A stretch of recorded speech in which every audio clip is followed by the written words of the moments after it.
अजीत पवार के शरीर को बारामती के अस्पताल ले जाया गया है। विनय, इसको लेकर के क्या कुछ जानकारी है? तो आपको बता दें कि विनय, बारामती के अस्पताल में अजीत पवार के पार्थिव शरीर को लेकर ले जाया गया है, इसको लेकर के क्या कुछ जानकारी है? बिल्कुल, अजीत परिवार के जो तमाम परिजन हैं बारामती पहुंच रहे हैं। फिलहाल अजीत पवार के पार्थिव शरीर को अस्पताल ले जाया गया है। वहां पे जो भी प्रक्रिया है अस्पताल की वो पूरी की जाएगी, और चूंकि उसके बाद इस पार्थिव शरीर अजीत पवार के परिवार को सौंपा, परिवार की तरफ से जो भी अंतिम क्रिया है उसकी जानकारी दी जाएगी कि अंतिम जो संस्कार है अजीत पवार के पार्थिव शरीर का वो कब किया जाएगा। अब चूंकि उप मुख्यमंत्री के पद पे थे तो लाजमी है कि राजकीय शोक के साथ इस अंतिम संस्कार को किया जाएगा। अब चूंकि परिवार बारामती पहुंच रहा है तो अभी अस्पताल में तमाम जांच के बाद जो पार्थिव शरीर है वो अजीत पवार के परिवार को सौंपा जाएगा। जी बिल्कुल विनय, आप बने रहिए। इस बीच खबर आ रही है कि अजीत पवार के पार्थिव शरीर को ले आया गया है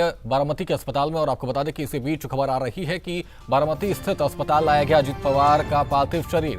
तो बड़ी खबर आपसे साझा कर रहे हैं, जहां पर अस्पताल के बाहर उमड़ा लोगों का जनसैलाब। और आपको बता दें कि अस्पताल के बाहर ही लोगों का जनसैलाब उमड़ा है, क्योंकि वो उनका गृह क्षेत्र था और हजारों की संख्या में लोग अस्पताल के बाहर मौजूद हैं। तो आपको बता दें कि अजीत पवार के पार्थिव शरीर को बारामती के अस्पताल ले जाया गया है, और इस दौरान अंतिम दर्शन के लिए पहुंच रहे हैं लोगों का इस दौरान भारी भीड़ भी वहां पर देखने को मिल रहा है। और आपको बता दें कि अजीत पवार के पार्थिव शरीर को बारामती के अस्पताल ले जाया गया है। ये तस्वीरें आप देख रहे हैं, जहां पर लोगों की भारी संख्या वहां पर मौजूद है, और बारामती स्थित अस्पताल लाया गया अजीत पवार का पार्थिव शरीर। और इस दौरान वहां पर भारी संख्या में लोग मौजूद हैं और अंतिम दर्शन के लिए वे वहां पर मौजूद हैं। और आपको बता दें कि प्लेन हादसे में अजीत पवार की निधन हो गए, और जिस दौरान वहां पर हजारों की संख्या में वहां पर लोग मौजूद हैं। तस्वीरों के माध्यम से आप देख सकते हैं कि किस तरीके से वहां पर लोगों का तांता लगा हुआ है, और अस्पताल के बाहर ही लोग मौजूद हैं अजीत पवार के पार्थिव शरीर को दर्शन के लिए। और जिस तरीके से अगर बात की जाए तो बारामती स्थित अस्पताल लाया गया अजीत पवार का पार्थिव शरीर, और इस दौरान अस्पताल के बाहर उमड़ा लोगों का जनसैलाब। तो आपको बता दें कि इस दौरान जनसैलाब उमड़ा है अस्पताल के बाहर ही।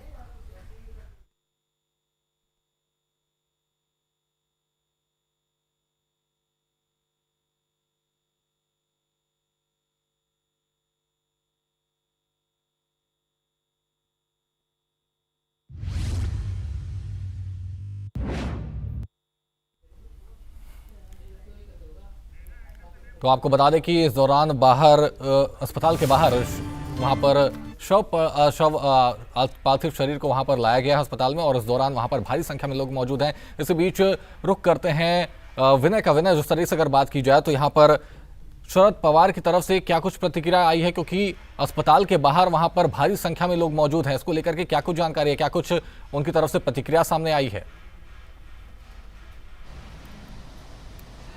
देखिए, शरद पवार भी बारामती की तरफ रवाना हुए हैं। राजनीतिक द्वेष बशर्ते चाचा भतीजा में हुए, अजीत पवार शरद पवार के बीच में राजनीतिक द्वेष हुए, लेकिन यहाँ पे फिलहाल राजनीतिक द्वेष का वक्त नहीं है, परिवार के साथ खड़े होने का वक्त है। और वही सुप्रिया सुले और शरद पवार की तरफ से संदेश दिया गया है। दोनों ही रवाना हुए हैं बारामती के लिए। और अब चूंकि एक जन नेता थे, बारामती से लगातार विधायक बनते रहे, ये बारामती वही जगह है जहाँ पे प्लेन क्रैश हुआ और इस हादसे में उनकी मौत हुई, तो लाजमी है कि बारामती के लोगों को बहुत ज़्यादा दुख है। और अब चूंकि अस्पताल उनका पार्थिव शरीर पहुंचा है तो बारामती के अस्पताल के बाहर भी जो तमाम जो कार्यकर्ता हैं वो इकट्ठा हुए हैं, जो अजीत पवार से बहुत प्रेम करते हैं, जो उनके साथ रहे, उनके साथ काम किया, वो अस्पताल के बाहर इकट्ठे हुए हैं। और यही हुजूम जब अंतिम यात्रा होगी पार्थिव शरीर की तब भी आपको देखने को मिलेगा। राजकीय तरीके से इस पूरे अंतिम संस्कार को किया जाएगा, और परिवार की तरफ से बताया जाएगा कि कब अंतिम संस्कार किया जाना है। अस्पताल में अभी चूंकि पार्थिव शरीर है, वहां पर जो शव है परिवार को सौंपा जाएगा। उसके बाद अजीत पवार के परिवार की तरफ से कोई जानकारी दी जाएगी अंतिम संस्कार के, लेकिन फिलहाल लोगों का जो जमावड़ा है और जो हुजूम है वो अस्पताल के बाहर जरूर इकट्ठा होने लगा है। बिल्कुल विनय, और अजीत पवार के विमान में जिस तरीके से अगर बात की जाए तो क्या अन्य लोग भी शामिल थे, और उनके क्या पार्थिव शरीर भी वहां पर मिले हैं? जैसे कि अजीत पवार के पार्थिव शरीर को अस्पताल लाया गया है, क्या उनके भी पार्थिव शरीर वहां पर मिले हैं? बिल्कुल कुल 5 लोग बताया जा रहा है कि इस प्लेन में सवार थे, जिसमें खुद अजीत पवार शामिल थे, उनका 2 स्टाफ और 2 क्रू मेंबर, कुल 5 लोगों की जानकारी है कि जो इस प्लेन में सवार थे और पांचों का ही इस दुखद घटना में निधन हो गया है। अभी तक जो जानकारी आ रही है कि सभी के शवों को वहाँ से रिकवर किया गया है जहाँ ये दुखद घटना हुई, और सभी के शवों को अस्पताल लाया गया है और एक प्रक्रिया होती है किसी भी शव को हैंडओवर करने के लिए उसके परिवार की अस्पताल की तरफ से वो प्रक्रिया पूरी की जाएगी और उसके बाद सभी